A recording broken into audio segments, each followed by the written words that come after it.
Ladies and gentlemen, boys and girls, people of all fandoms, welcome to the Ferret and Raccoon podcast. I am the Angry Raccoon. And I am, yet again, not Ferret. I am Ace. Ace is back again. I was about to say unfortunately back, but I think everyone likes Ace. Unfortunate. Ferret is still busy. He's got stuff to do. He's playing the game of life. You know, he's just getting work done. So Ace has very kindly come to help us keep this podcast alive because it's been a cool minute. Unfortunately. Yeah, that's the life of a student, really. Yeah, life of a student is pretty terrible.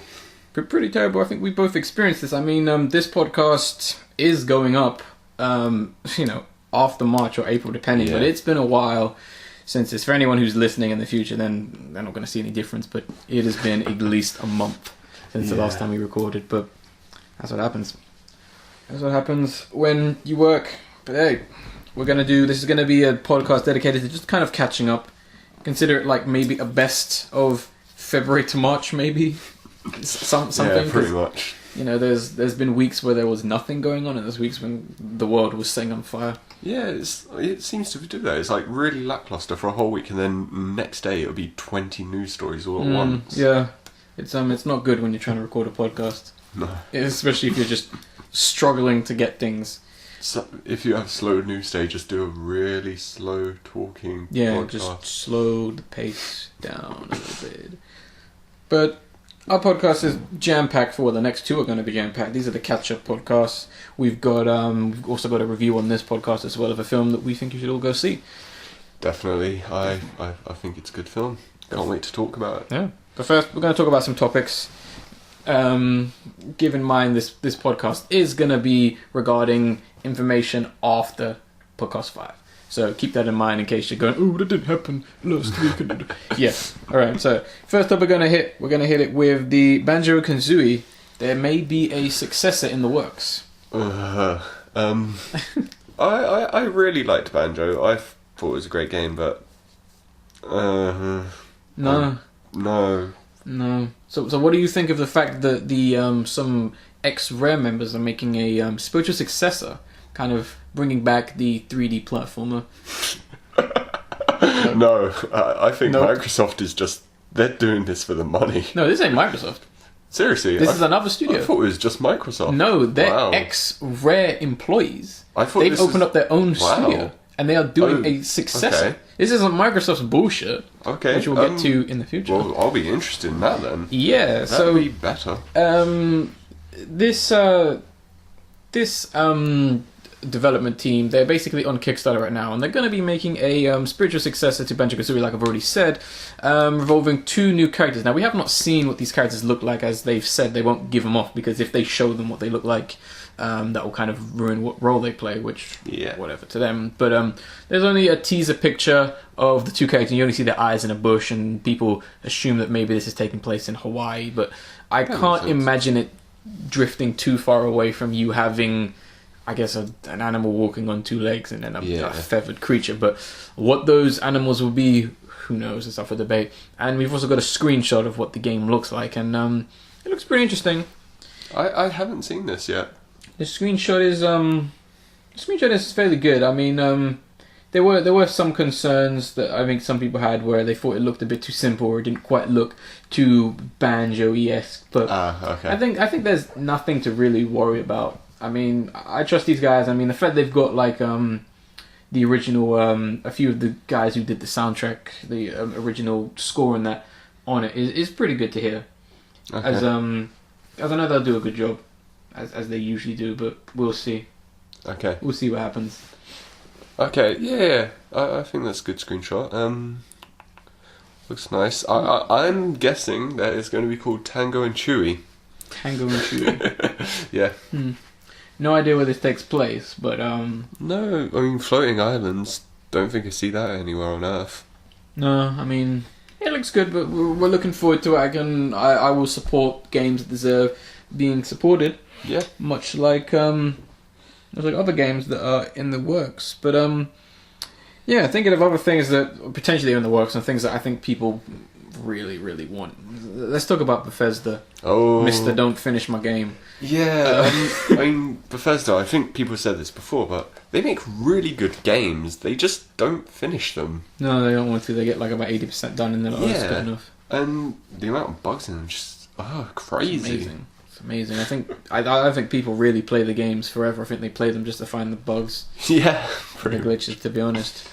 But that's okay. Yeah. That's alright with me. But interesting enough, as of a couple of days or a couple of weeks ago, Bethesda have said that they are going to be holding a conference at none other than E3. And this is quite surprising because they haven't done conferences before at E3. No. Which, I mean, I didn't really know that because I haven't followed E3 too much. I usually just get the catch-up stuff. No. But, yeah, I'm very interested in what they could be showing. I mean, I'm really hoping for Fallout 4. I think everyone is really. Yeah. I mean, I think that's the big one. People have been screaming at them for years for Fallout 4, to which it's no doubt. I mean, those people really need to shut up because it's not as if they're not making it. Yeah. I mean, come on now. But yeah, I mean, I think a lot of, and coming back to that, a lot of people say, oh, they're going to announce Fallout 4 the E3. I would love it if they don't. Yeah, just like... just to piss people off. Yeah, announce everything else and just leave that and then maybe... Announce a sequel for every single franchise except for Fallout 4. Yeah. And then put a picture of like 4 on the screen at the end and it was like, oh my god, Fallout 4! And they go, no, we're making Fantastic 4 tie-in game, guys. Oh, you know. That'd be brilliant. I think that would be pretty damn hilarious. It would. But yeah, that definitely gives people more of a reason to, I guess, watch E3. Yeah, I mean, I'm probably going to watch it because of that now. Yeah, because when you think about it, they don't really make too many games. No. If you think about it, all their games are iconic, but they don't make too many. I mean, yeah. The most recent games they released as of last year, being 2014, was The Evil Within and The Order. Not The Order, that's a band. Wolfenstein. The yes. Yeah, they published them, didn't they? Yeah. Did they actually work on them? Yeah, they published them and they bought Tango Games, so that's technically their game. Okay. But yeah, I mean, it's all good. A few other people thinking that they're going to announce Dishonored 2. I highly doubt that. Yeah, I'm one of the few people who probably didn't enjoy Dishonored. I mean, I enjoyed it, but I don't see there being a second one, really. And then other people... There's a lot of rumour there's going to be 1 or 2 new IPs announced by them. That would make sense. Yeah. Because when you really think about it, when people think of Bethesda, they think of your Elder Scrolls and your Fallout, and most people only say that's all they've got. Cause pretty much they are a publishing studio. Yeah. Other than that, they publish games very poorly, and that's about it, really. Yeah. But I don't know. Thinking of things that weren't received poorly, the Resident Evil remake back in 2002 or 3 that was on the GameCube. The remastering of the first game got a remaster, a HD port, if you will, onto previous generations, being the PS3 and 360, and new gen being the PS4 and X1. And that sold pretty damn well, from what Capcom has been saying and what Capcom has seen.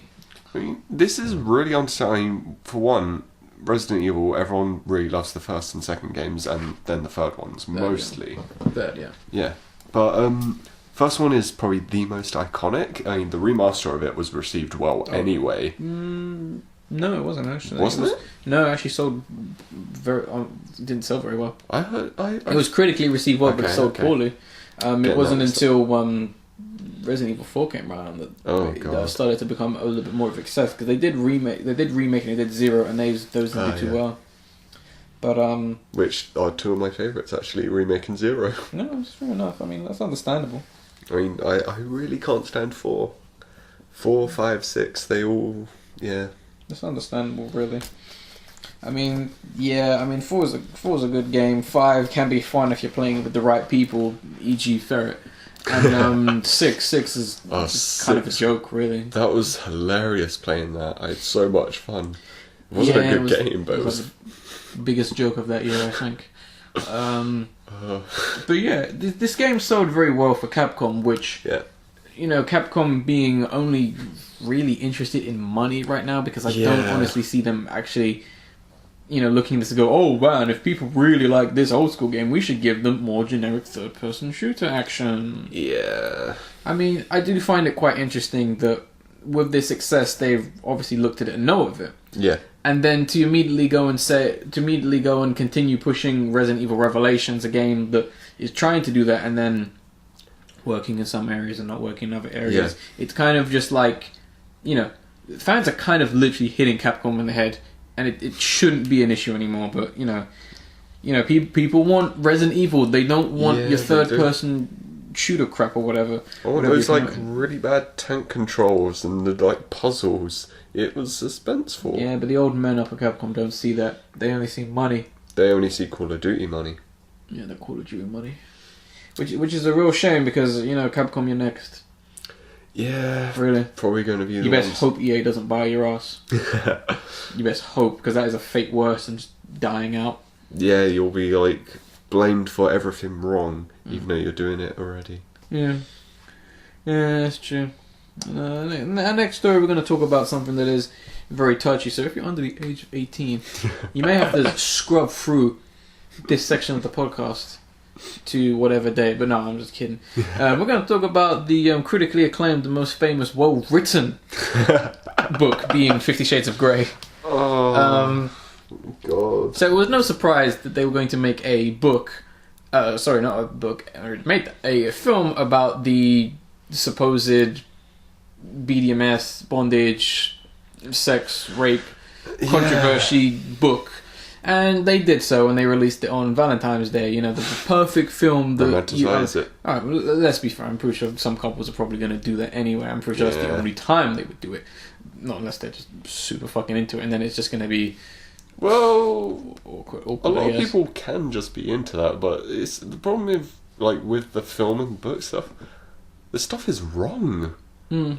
Stuff like that, they could get hurt doing that. Yeah, the whole point of it. Yeah, I understand a lot of people, they like pain and pleasure. Yeah. At the same time, to an extent, if someone is, I understand there are some people who, they want to be whipped to be hurt. Yeah. And there's some people who, unfortunately, or I wouldn't say unfortunately, because if that's your thing, want to bleed in order to feel pain. Yeah. But when it's done in such a ill-mannered way like that, when it's, when it can be conceived as rape to some extent, or just general whatever, it gets pretty bad, and it does send out the a bad message to younger kids, especially if they don't really know what it is.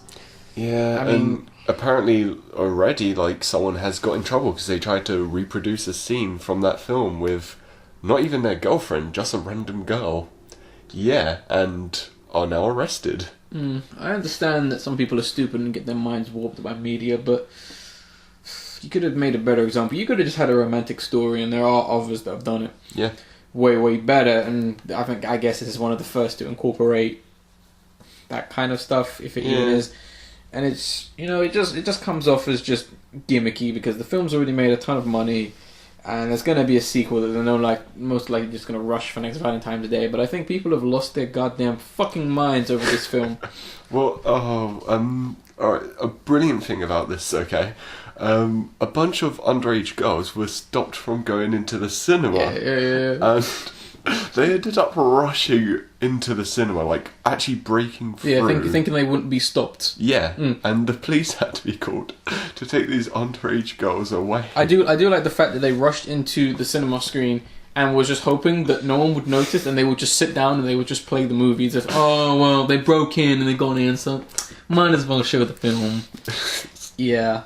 And then a lot of people have been, a lot of cucumbers have been found in the cinemas once people have left. Really? Can't you just wait for the DVD?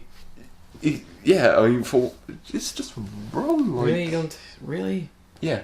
Really? Why a cucumber? Are they that poor they can't afford a dildo or anything like that? I presume it's so they can get away with it at a cinema. I don't know. Yeah, but still, a cucumber is still somewhat phallic when it comes to females. It's different if it was something like, I don't know, fucking baton or whatever. Yeah. Or something different or whatever. But just make sure it's not a bottle, girls. Don't do it. Oh, no, I heard a story. I'm not going to say it, but yeah. I heard a story. Let's just say don't. Yeah. Think before you act on your urges. Yeah.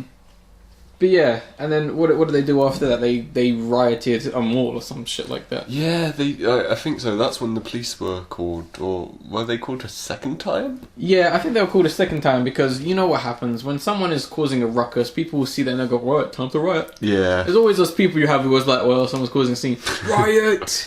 Pretty much. It happens a lot in certain communities. Yeah, it really does. And it is a bit of a damper on some things, but I did like this story. I also like the story of a guy watching the film with his girlfriend and telling a couple other girls to be quiet for them to then stab him with a bottle. Yeah, and apparently it was because they were moaning loudly. Ugh. Yeah. Weren't they masturbating then? I presume so. Maybe they I'm had wild, cucumbers too.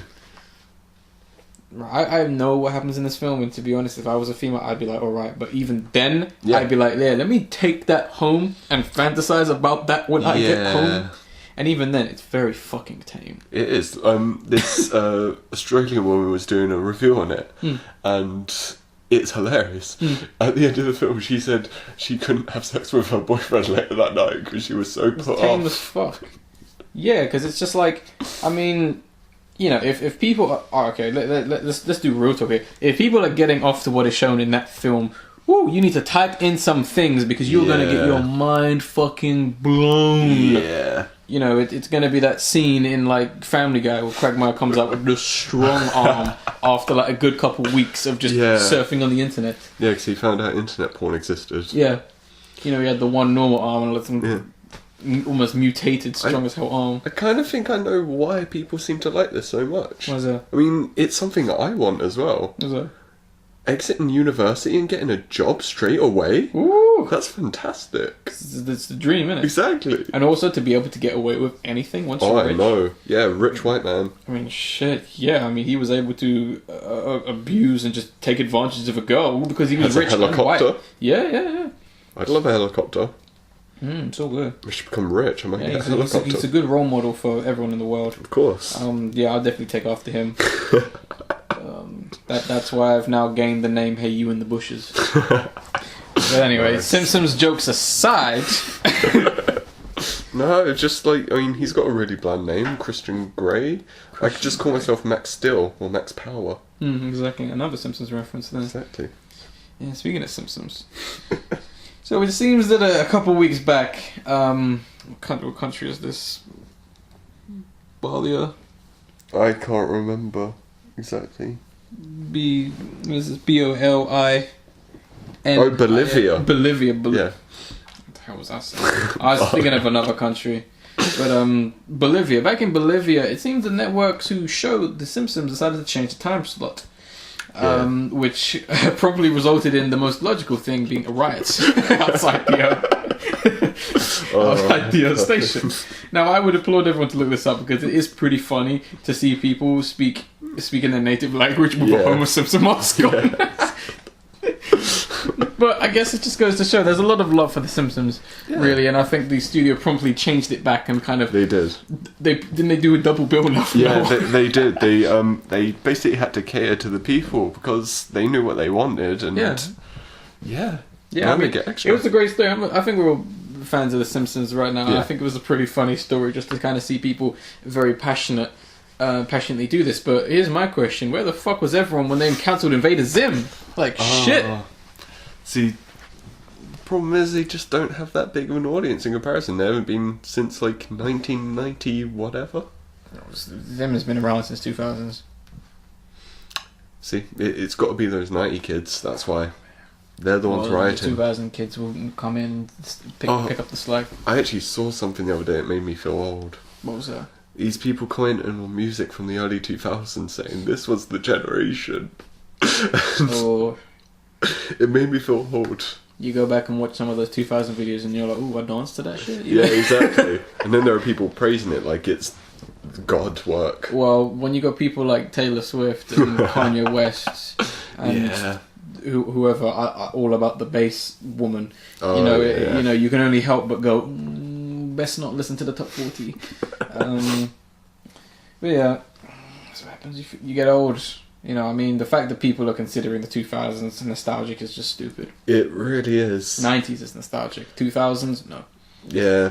No. But it's still one of those things of, I was very young in the 90s. I still don't remember as much. No. Most of my early 2000s was basically the 90s. Yeah, to some extent. I remember pretty much from the 2000s onward. I was, way too young. Yeah. Back then to really remember anything other than like strong, vivid memories or photos that brought me back to a scene or time in my life. Like I think my 9th birthday, or one of my birthdays, it was like pirate themed. Oh, nice! I was walking around with a gold cake and I was just a pirate. That's brilliant. Eye patch and all. This is the birthdays I mainly remember. Yeah. Like I think my 10th one when I got Super Mario Bros. 3 on the Game Boy.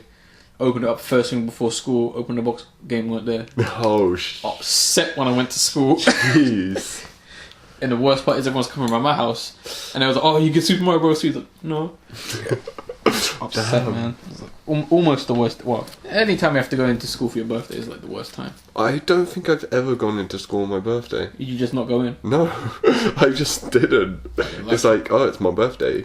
Oh, I'm sick. I remember one time when we had a test on my birthday, and it snowed and it got cancelled. I remember literally ringing up like Ape, and kind of, oh, you want to come around my house? The test has been cancelled. That's brilliant. Oh yeah, but it was fun though. I mean, you gotta hold on to those precious memories before everything goes to shit. Yeah. Like university. University, not shit. It's just the work is can't be too much. Yeah. And you can deal with like shithead people. Yeah, true. Well, that's all part of growing up, ladies and gentlemen. Now we're moving on to our main 2 segments we've got here. Now, obviously, looking at the dates of the upload and all these people, this is old news. But I think it's going to be relevant for a good while. So, back in February, a little acquisition was acquired where Marvel took back the rights temporarily, possibly. To a very independent character. You've got to know this. Yes. They took back the rights to Spider-Man. Spider-Man? Spenderman. Spider-Man, okay. I mean, granted, I don't know who this character is. I mean, apparently he had a couple films which are very underground and a little bit art housey. So I guess Marvel would just kind of wanted the rights. No, we're fucking with you guys. So Marvel took back Spider-Man from Sony because they looked at Sony and went, "Come on, dude," and took the rights back. Now, this was a pretty interesting story because the whole saga that unfolded was pretty damn funny because we had the news that Spider-Man was back with Marvel, and we got news of what's happening, and the fact that they were like, "Oh, we're gonna do a Spider-Man film, and that's gonna tie into Sony's Sinister Six film." And it was all pretty funny, but Ace, what do we know 100%? Well, what we definitely know is that it's going to be a reboot, but it's not going to be an origin story. He's definitely going to be Spider-Man already during the film. Okay.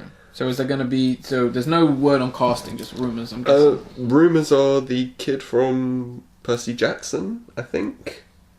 And the kid from... I think it was from The Maze Runner. I could be wrong. Oh, not that kid. He's a fine actor, but... No. But that's the rumour so far. It's them. I gotta kind of go with the guy from Kingsman. Kingsman? The kid, yeah.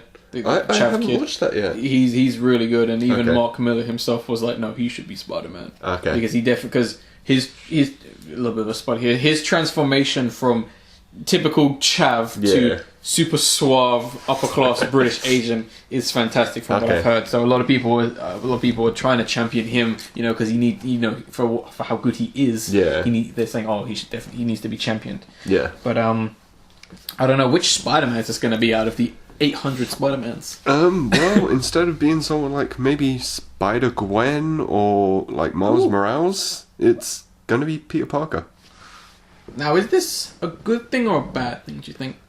Personally, I think it'll be okay, but it's just going to be really kind of samey in some ways. I think before they really start confusing people who just watch comic book films for the sake of it, it is a good idea if they were to keep Andrew Garfield and that Amazing Spider-Man universe, but at the same time... it's almost trading hands in some sense. Disney's going to want to do what they want to do with it. Yeah. And Sony is somewhat powerless, other than I believe the director is working on this film.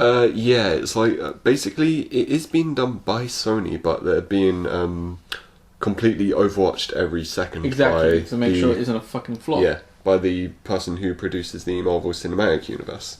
Which is a good idea. Yeah. In my opinion, because Sony have got away with pretty damn bad film, really. Yeah. And the fact that they're like, we want a Spider-Man film every year is just God. Just screams greedy. Yeah. I mean, I think what the fuck Sony is doing is another topic for another podcast, because I honestly don't think Sony knows what the fuck they are doing when it comes to films. No. Everyone could be the PS4 is the best console, they love the gamers, but when it comes to films, they don't know what the fuck they are doing. I mean, you've got all these stories of them doing stupid ass crossovers and getting rid of directors and shit, and it's just like, what are you doing? But like I said, that's going to be a topic for another podcast.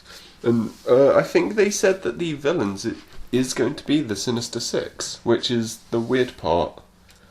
Just to tie in with their film, because they want to do a Sinister Six film, and then each Sinister Six villain is going to have their own standalone film.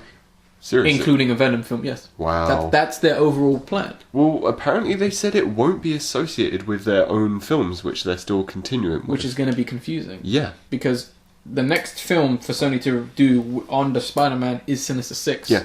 Which is going to introduce the main villains who are going to get their own subsequential films. Yeah. And then we've got 2018 is Spider-Man 3. Spider-Man 3? Spider-Man 3 is still happening with Sony, apparently. No, they said that's cancelled. Well, then might as well cancel everything.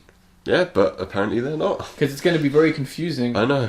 Because Sony's just trying to grasp at much like 20th Century Fox, they're just trying to milk whatever they can. But yeah, they can't do Amazing Spider-Man 3 anymore. They can't. They've it's gone. Dead. Yeah. Well, they're going to be good anyway. And then Spider-Man's first appearance is going to be in Captain America Civil War.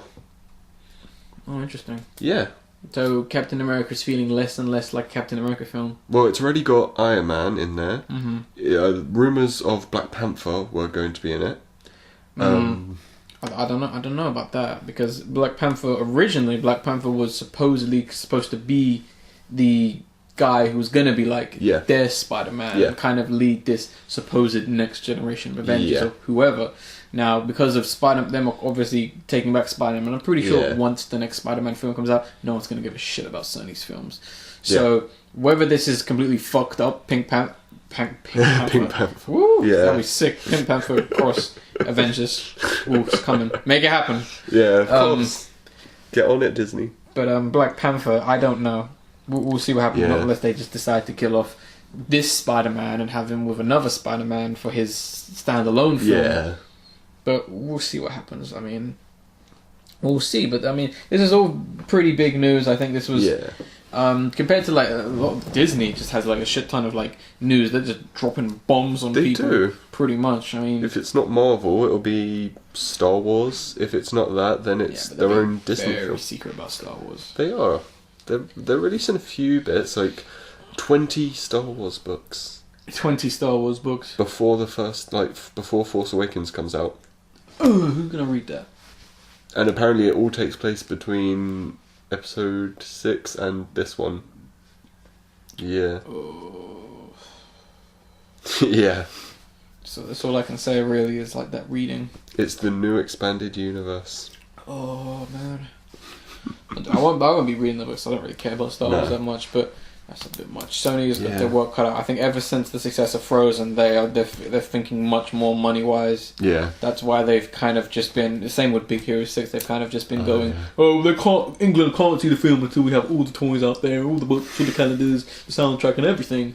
And now you can see the film. You know what? Have you bought our stuff yet? Have you bought it? You have? Okay, now you can watch the film. That's basically Disney now. But the thing is, the film's sold out. The DVD, Big Hero 6, that's sold out. In America? No, in England. DVDs of that are... Yeah, apparently. First time I'm hearing this.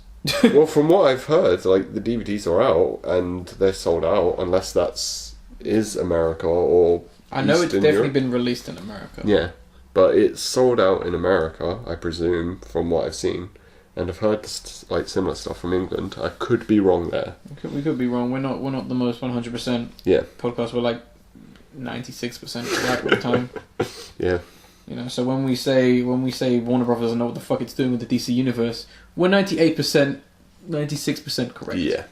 I'd probably say 99% there. Yeah, I mean, Warner Brothers, you do know you own Hanna-Barbera. Yeah, they do. Yeah. Gee, I forgot about that. Yes.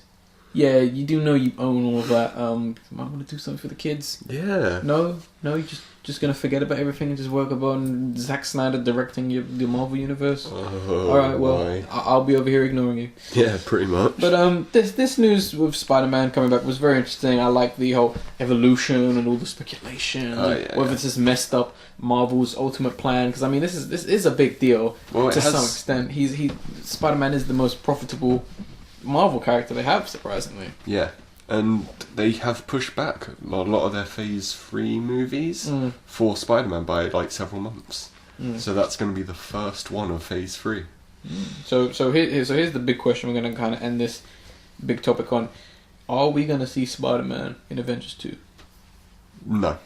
No? No. You don't think they're just going to film a little extra scene of Spider-Man swooning like, oh, hey guys? There might be a teaser at the end, but that's probably it. Ooh. But the rest of the film, I can't see. I mean, someone did a nice trailer bit where they mashed in. Yeah, I saw that. They kind of did the iconic scene of them kind of did a 360 around the characters, just kind of just in like, hey guys. I thought that was brilliant. Yeah, but that was pretty good. I think is Captain America: Civil War this year? Or is it next year? No, that isn't for a while actually. Okay, then that's the one before Spider-Man. Yeah, we still got time. I think, despite the fact we know a shit ton about, all the Marvel universes that we don't really, you know, they've already said, oh, it's Black Panther 2020 or whatever. Yeah. We're speaking as if it's coming up next year. So yeah. Civil War was from time and Thor and all that. So I think they definitely said Spider-Man for 2016.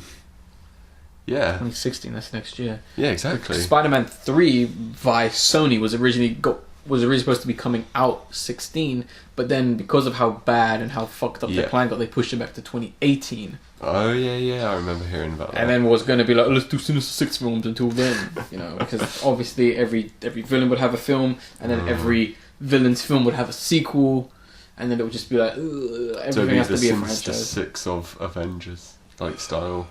Do you think Marvel would ever do a villains film? I kind of think they would, but it won't be for the next like 2 phases or something. Like it'll be once their ideas start running low, which won't be until 2040. Yeah, probably. Or when people stop caring. Yeah. I mean, I don't know. Who do you think would be the best villain to have a film about them? Green Goblin, like Norman Osborn. He's a really messed up character. I mean, you can do a lot with him. I mean, he has single-handedly done some of the worst stuff in the Marvel Universe, like comics. Oops. Like, he took over S.H.I.E.L.D. and became his own version of Iron Man. Oh. And, yeah. I mean, there's a great comic book series called Siege.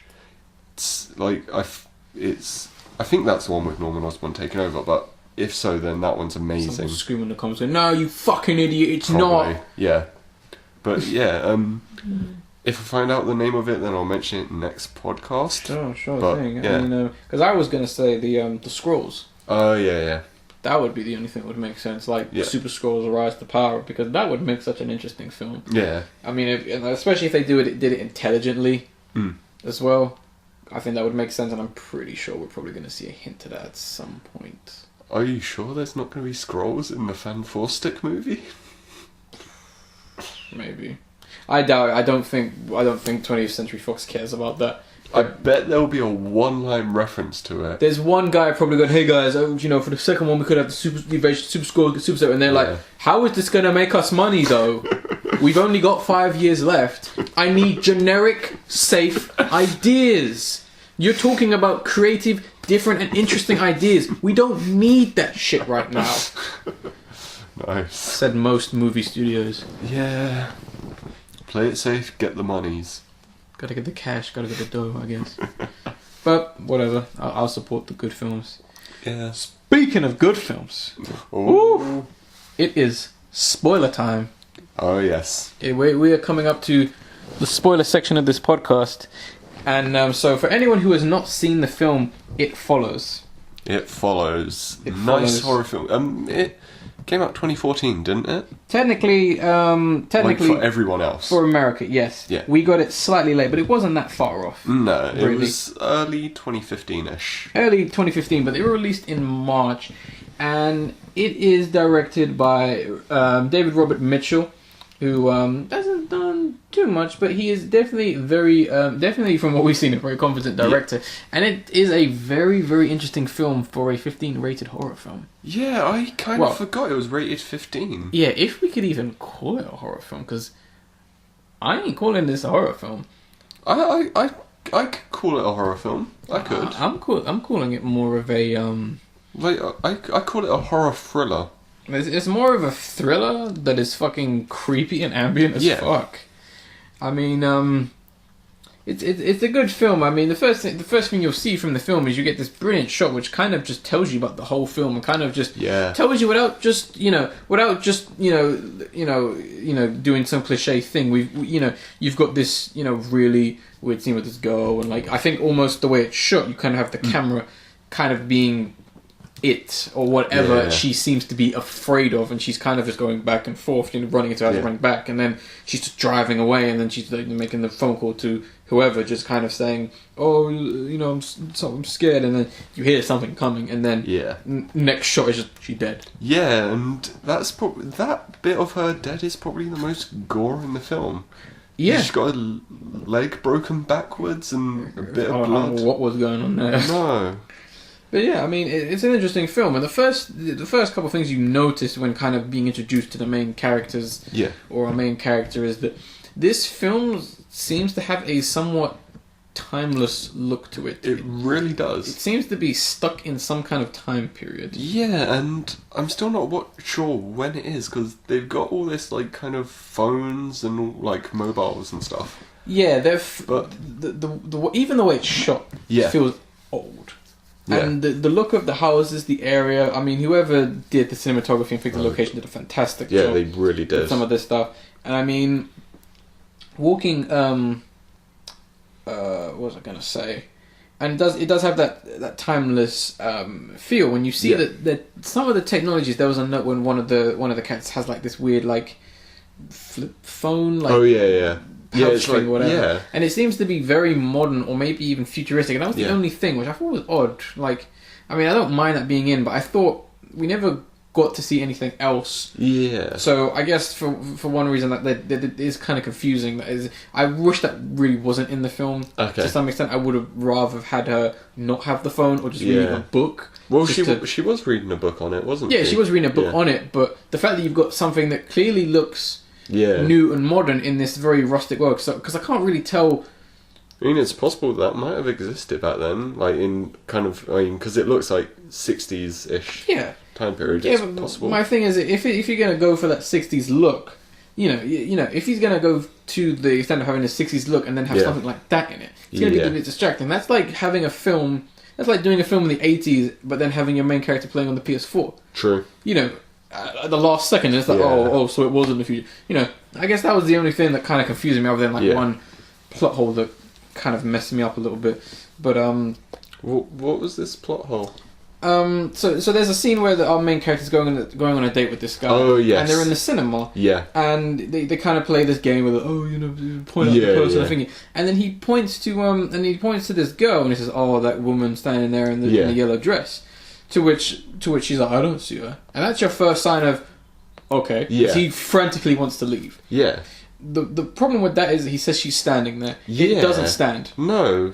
I mean, the only times it stands during the rest of the film is when it can't get to the person. And it clearly could have. Yeah, it could have literally walked down the stairs, walked around, and attacked him. Yeah, not unless it was a situation of it was like, I'm not going to kill you in this crowded area. To which obviously that's the only thing you'd stop yourself with. But obviously later on in the film, during our I guess first initial, let's say, fright fest, when that thing just comes out of the fucking blue. Yeah. And that was like the first one. Like there was a scarier scene before that when you have because the couple they do go on a date, and then he obviously they have sex, and he ties her up, and he's like giving her the information, in a good way to get exposition out there instead of him just kind of sitting her down with a cup of coffee and going, like, listen, it's going to be this thing that's going to follow you. Yeah, it was nicely paced, so we didn't feel like he was telling the audience, he was telling the character. And the use of POV shots is pretty good as well, especially when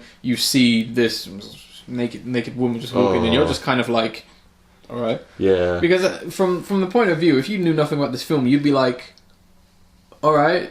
Yeah. Who's this woman? You'd be like, is that the serial killer? Yeah. And obviously, it does get a bit weird from there when she starts seeing things, especially when she's being followed by these different people, and you get a real sense of paranoia. You kind of feel for it, but at the same time, the film plays its cards well by not making it something that everyone can see. Yeah. So obviously, there's that insanity trip going on there. But something I have to say about the obviously not attacking him in a crowded place. Problem is, you see her in a crowded place later when they're at the school, but you still see the person walking towards her. Yeah. Yeah. So it still would have done that in that kind of. Yeah, it is. I have a feeling it was mainly just for the sake of introduction or plot purposes. Yeah. Because obviously, if it was walking the whole time, you probably would have been a bit weird. I think they tried to be subtle instead of just jumping straight to the horror. Yeah. Especially with this story, and I mean, the story for what it was if you're gonna take away all the aspects of that thing following you, it wasn't anything too. No. It wasn't like the most brilliant thing you've ever seen in the world, but I think it's more of the aesthetic of its Halloween-esque feel to having something constantly follow you, and they do some creepy shots with that. It seems really inspired by Halloween and The Thing. Yeah, I mean, as much as the thing that we never get explained about it is where it came from and what it's really doing, and I don't think the film really needs to go into that. I think if they tried to explain it, it would have ruined it. If we had a guy in the lab coat going, back in 1986, we created it. We created the sex monster. The sex machine. Whatever that thing is. I mean, you got some brilliant. I have to say, like, the score was fantastic. It was done by I forget the guy's name, but he is very much into chiptune, and he is very well at imitating other styles. Yeah. If you look at a lot of his work, he's done the soundtrack for Fez and Runner and Runner 2. He did very well, like, with ambient sounds. Like, it didn't necessarily always feel like music. It just felt like what would be in the area. And then sometimes it felt very unsettling. Yes, it really did. And it could be pretty beautiful at some points, like when they went to Detroit. That song that played, it was like this weird kind of sombering kind of psychedelic tune right there, as you kind of seen the scenery of the film. But I have to say the scares are pretty good. I'm glad there wasn't any boo. I think there was like one or two jump scares. There was one, but it was like it's coming. Yeah, one you knew was coming, but one is kind of one of those fake out jump scares, which got me because it was completely quiet. Oh, which one was this? It was the cupboard in the old house. Yeah, that makes sense, because that would legitimately scare you. Yeah, I did jump. I got startled by that. And that makes sense. You'd get scared by that. Yeah. I think I did enjoy some of the scares. I knew they were coming, and the film played off the fact that it knew that that the audience was smart enough to know. Ready? Yeah. Is it gonna come? Is it gonna? Oh, here it is.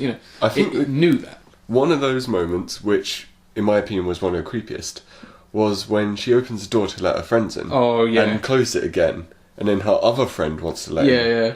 So she opens it, it's just her friend, and behind her, this really giant guy. This tall dude just fucking leans out of nowhere. I was like, oh shit, run, go.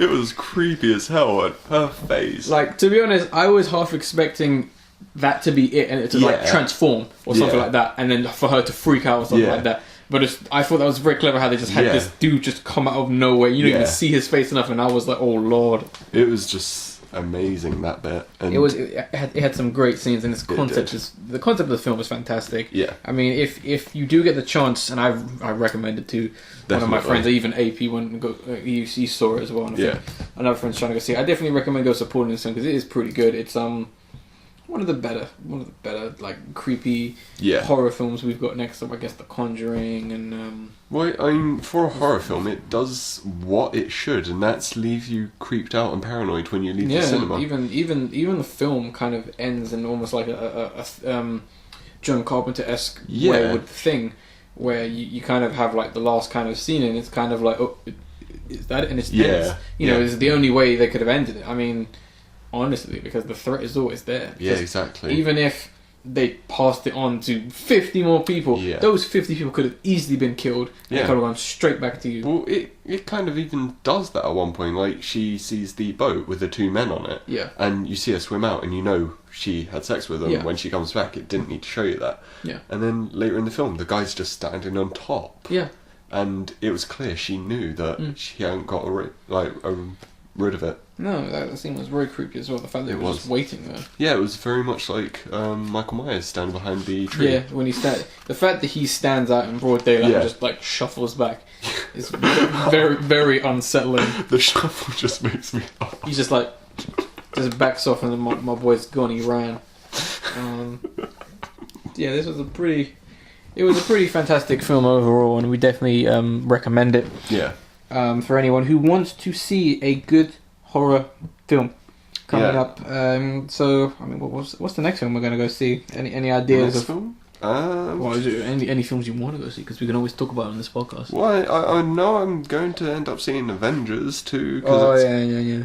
Because I'm like really big superhero fan. I think Marvel are one of a few people who are doing superheroes right. But yeah, I'm very interested in that. They released about 1 billion trailers. Yeah, there's like 3 in there. No, I think there's like 5. Oh god. Yeah, and pretty sure that's all the film now. They've just spoiled. A lot of people thinking that, which I've tried not to watch all of them. I'm guessing the film's probably like 2 hours anyway. Yeah, I actually think it's going to be 2.5. Oof. I wouldn't be surprised. Oh, can audience? Well, then again, they can watch Transformers, so I'm pretty sure they can watch this. Yeah. Yeah, I don't know. I mean, I think we get the film first. Yeah, I actually think we do, and I heard one thing which is an England only thing, and that's like 2 days before the film comes out, and it's a whole like 24-hour Marvel marathon where they're doing the whole Avengers Phase 1 with Avengers, then all of Phase 2, and then Avengers 2.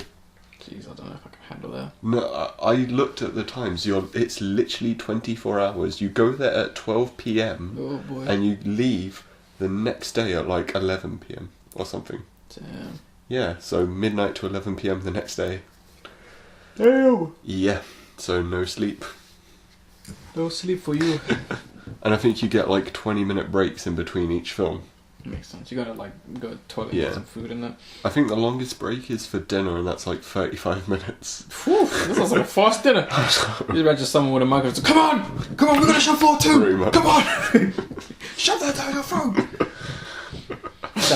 that would be pretty funny. Yeah. But yeah, that'd be good. Yeah, gonna move on to our next topic, which is gonna be hey, guess what I've been watching? You're gonna hit him off with something, Ace. What have you been watching? I've been watching Gotham, which I seem to be the only person enjoying this show. Literally the only fan. Yeah, I think they've even started referencing you in the show now. There was they've even started saying that there's points where they just turn to the camera and say, "You're right, Adam. Uni okay?" And stuff like that. See, no one else would have seen that because they don't watch it. Yeah, no, it's just your own personal show. Yeah. And I'm really liking my own personal show. It's doing a nice adaptation, which a lot of people seem to forget. Like, it's an adaptation of the Batman universe. It's not going to be exactly how you like it. Yeah, I think it's something a lot of people may have gone off about. They're probably going, not like my Batman comic or anything like that. I mean, which is fair dues. It strikes me as odd that people don't enjoy this yet they enjoyed Smallville. And Smallville does practically the same thing. Yeah, every episode of Smallville ended the same way, with Lex Luthor opening a box of kryptonite. Yeah. That's how every episode basically of Smallville ended. It was like, oh my god, this stuff. Kryptonite. But the best episode was when they did the twist, open it, blue kryptonite. Oh. I was like, shit, they're stepping up their forget, fucking game. Smallville had that episode where that doctor guy who kidnapped them had a kryptonite watch. Woo! Bling bling. For some reason. Oh, it was so dumb.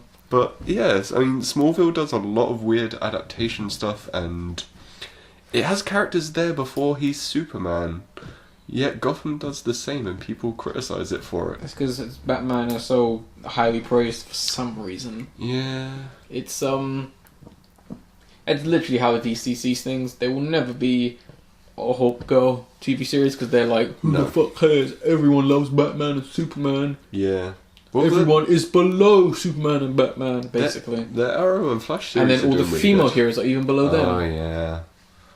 Like Wonder Woman doesn't do too well. We'll never get another female superhero film. No, I mean, I'm surprised there hasn't been a Wonder Woman cartoon show because that would do amazing. Because she's a woman. Probably. Like they did Batman animated series and Superman animated series, and no Wonder Woman one. That really shocked me when I was a child, but I know not wow. I know why now. Because she's a woman and I don't think women sell tickets, despite the fact people exploit women for their sexuality all the time. Yeah, but Wonder Woman has been written very well in the past. She can be done very good. She's fucking strong as hell. I mean, I think they got the writer for some of the best TV show episodes of Game of Thrones and Walking Dead and Breaking Bad to do the Wonder Woman film. That should be interesting. Yeah, so hopefully she'll do well, but if the script is bad... Just make sure no one tells Anita Sarkeesian, because she'll have a problem with that. Yeah. Women in films, oh my god, and men are representing women badly. Why is she wearing clothes? Why is she not wearing clothes? That woman can go suck a dick. But, yeah, Gotham, I've not watched the show, because I've just not. It's not really anything that's really interested me, really. Not for any reason, I just don't really care. I guess it's got a lot of fans. I've seen people really liking the Penguin. Yeah, Penguin's the best part of that show. He's brilliant. He really is. The guy looks odd, but yeah. Exactly. Funny enough, I actually found out it was in an episode of Walking Dead. Was he? Yeah. I mean, you won't even recognise him when he appears. He's got white hair. He's in the current series, but that's all I'm going to say because I don't want to spoil it for you. Yeah. And for the people at home. Yeah. So no Walking Dead spoilers from me. Spoiler free. He dies. No, of course.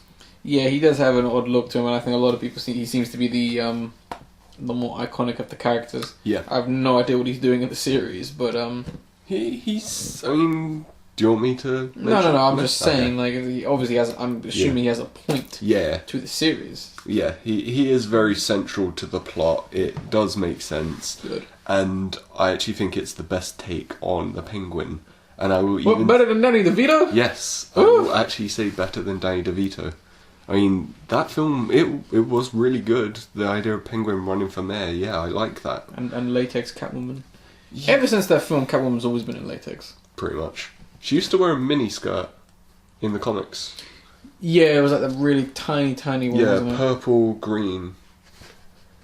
Yeah. Yeah. And she used to be blonde in her first appearance. And then Comic appearance or TV appearance? Comic. Oh, okay. Yeah. Well, characters always change. I mean, They do. Joker's hair wasn't always green. At least I don't think it was. Yeah, it was in the comics. His first appearance, it was green. At some point it was blonde, wasn't it? No. Unless that's like different universe shit. May have been thinking of something else. Yeah. But yeah. Yeah, it's cool. I mean, I don't know about Benny than Danny DeVito, but personally, but I might have to have a look. Okay. Because Danny, yeah, my man. But yeah, I mean, it's good that you're watching a series, and it's good that you have a show that you enjoy and that you are enjoying. There's nothing worse than people acquiring the Batman franchise, and you know, I mean, I can see there is a lot of probably dumbing down in it, which is there for some reason, because anyone who is going to watch a show about Batman is going to at least know the bare minimum about Batman, if anything. So for them to keep going, you know, making, you know, silly references to who could this be? He likes green and he has a question mark on his head. I wonder who he will grow up to be. Well, see, that's the line everyone like always jokes about. Is like for Edward Nygma. They always say, "Oh, Edward Nygma, You and your riddles. Whatever that get you in life. Yeah, that really doesn't play out in this like film. No, because it's really bad. I know, but he's really good in the show. He's probably one of the better characters over some of them, and he is a really intellectual person in the show. He's not constantly giving. I mean, he is giving riddles sometimes, but that's just part of his personality. Yeah. Which it makes sense. I think it could be written a little better, and I think some of those jokes could be a little bit more subtle from what I've seen. I mean, well, most people always reference the first episode, which is the worst episode. Yeah, a lot of funny enough, a lot of shows' first episodes are the worst usually. Yeah, it's the pilot. Yeah, it's the pilot, and they usually iron shit out by then. Yeah. But I mean, what I've seen, I think this is a show that can get much better, and I think it will get much better because we haven't even tackled some of the better characters that could have better stories. Like, just to list a few, Clayface and Harley Quinn. Yeah. When they introduce characters like that, that's going to be way more interesting, especially if they go by the roots of Clayface being one of Commissioner Gordon's or one of the people on the police force team, which would be a brilliant concept. If you ever watched the not so great animated series The Batman, which came out back in 2000. Oh, Ethan Bennett, Clayface. I know which one. Yeah, his story was pretty good. Pretty horrific scene when he actually turns to it. And there's a pretty interesting scene where like they're trying to track him down, and he's like, "No, this is the last time you're going to see me." And he just permanently becomes Clayface. Yeah. Even Two-Face hasn't been in the series, and he has. I think they did really well with him. Oh, is he in there? Is he Two-Face? No, or is it just Harvey Dent? He's Harvey Dent. He's detective, but a lot of people are saying like there's one scene in which he gets really angry and shouts at someone, and they're like, he can't do that yet. He's not Two-Face. He can't have a personality. You can. That's the whole point of him. That's the whole point of the almost the yin yang kind of look. Exactly. And I mean, one thing I think the director for those episodes that have him in did perfectly. When you see him, he's shadowed over half of his face. Subtle enough. Yeah, it's very nicely done. If you've ever seen The Exorcist Part 2, hopefully do something like that. Yeah. With his first kind of transformation. But, I mean, obviously a lot of this stuff takes place... I mean, Bruce Wayne's a kid, so no one's going to turn into super, like, villain. No. It's just them... Not unless they want the show to go on for years, which... And they have Bruce Wayne grow up. Interesting. Or Boyhood, yeah. Yeah. Oh, yeah. Yeah, it took 7 years. Was it 7 or 17? 12. 12, oh. 12 years to make. That makes it perfect. Yeah, it's perfection. I know. Generic, but perfection. Yeah. I mean, here's something I think I burnt this idea with you, and I said, wouldn't it be great if, even since the beginning of the series, Hush was there? He is. Oh no, wait. Hush. Thomas Elliot. Yeah, he's there. Ooh. As a kid. Ooh.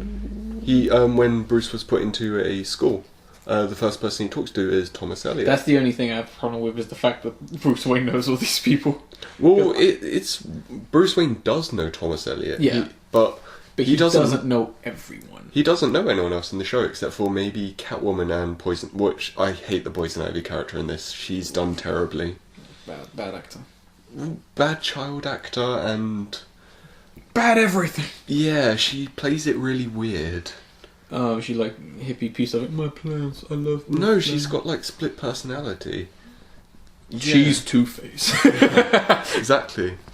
And she's the real Two-Face. She's not Pamela Isley. She's Ivy Pepper. Okay. Yeah.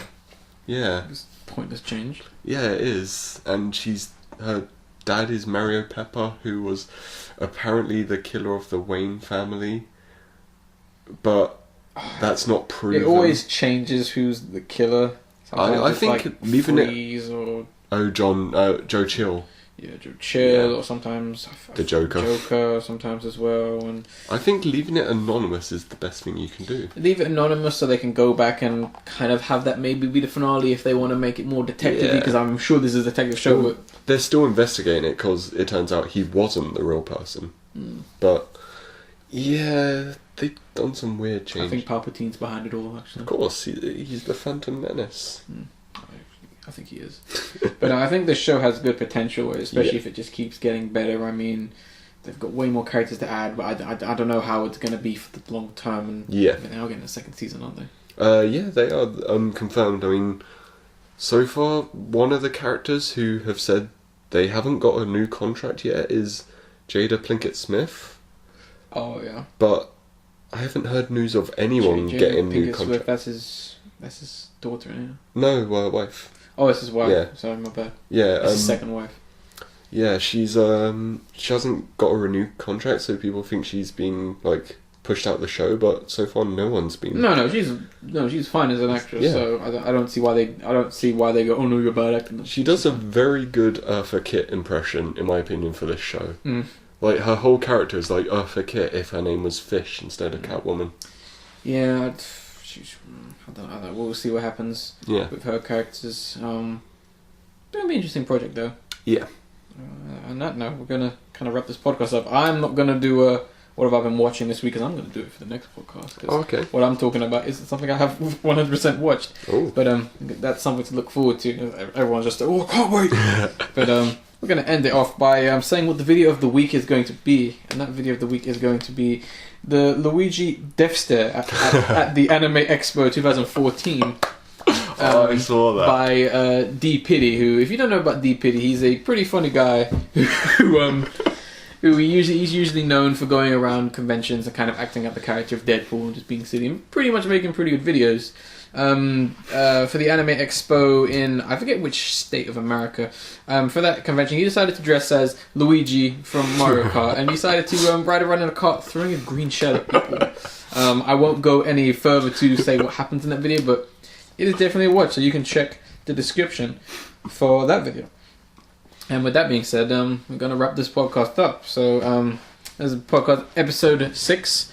We thank you for, obviously, if you have been waiting or anything like that, putting up with us, and we're going to try and definitely stay dedicated. The podcast may become 2 weekly, though, in order to, because all 3 of us at the moment, we are currently busy. This is a pretty important part of our lives, so you have to kind of bear with us that we may not be able to always get it, because we do have much bigger priorities, especially Ferret, who is trying to get into university and trying to get his portfolio and all that. He's just trying to make a name for himself. So give him some love, wish him the best, and we'll see what happens. But I'll let you know what happens with the future of the podcast if you'll be so inclined to stick with us. Yeah. So with that being said, I am the Angry Raccoon, and I am Ace, and we're out. Auf Wiedersehen again. Bye bye. Always with their Vita saying. Alright, you ready? Mm-hmm. Okay. Ladies and gentlemen, boys and girls, it's been so long. Alright, I'm gonna do that again. That's alright. Alright, so I completely forgot.